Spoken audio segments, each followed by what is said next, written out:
My manager scheduled my shifts so I couldn't attend my graduation. Yesterday, her boss saw me crying in the break room and asked why. What happened next exposed a 2-year scheme that was costing employees thousands. For 2 years, I've worked at City Brew Cubby while putting myself through nursing school. It hasn't been easy working 30+ hours a week, clinical rotations, and studying until 2 a.m., but next Friday, I finally graduate. 3 weeks ago, I requested graduation day off. Diane, my manager, smiled and said, "Of course, Emma, I'll make sure you are covered." I trusted her. After all, I'd covered countless shifts when she needed me, including 3 Christmas Eves and every New Year's Day since I started. Yesterday, the schedule was posted. I was down to work a double shift on graduation day, 7 a.m. to 10 p.m.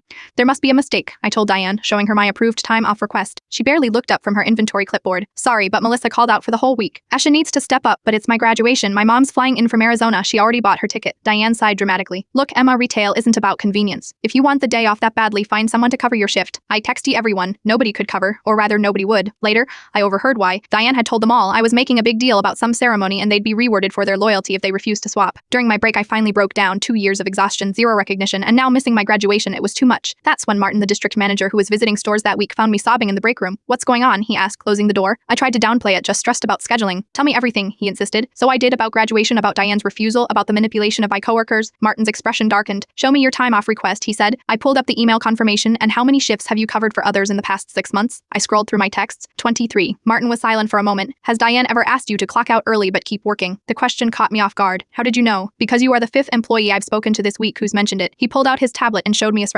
For 2 years, Diane had been manipulating the schedule to force employees to work off the clock, denying time off requests, then allowing people to leave if they finished tasks after clocking out. She'd been pocketing the labor savings as performance bonuses, over $35,000. The company has a zero-tolerance policy for wage theft, Martin said. And for what it's worth, I think nursing school graduation is pretty important. This morning, Diane wasn't at work. Martin was, with 2 envelopes. The first contained a revised schedule. I was off for graduation day and the following 3 days paid. The second envelope held a check for $2,842.17, my share of unpaid wages. Everyone's getting one, Martin explained. We've been investigating Diane for months, but needed first-hand accounts. When I asked why he'd been in the break room yesterday, he smiled. Honestly, your coworker Zach tesking me about what was happening, said you were the hardest worker he knew and didn't deserve this. My mom's still coming, and I just found out Zach, who I barely knew beyond coffee orders and shift changes, is organizing a surprise graduation party at the Calistphe after the ceremony. Sometimes your worth is seen by people you didn't even realize were watching, and sometimes your tears in the break room can fix something much bigger than a schedule.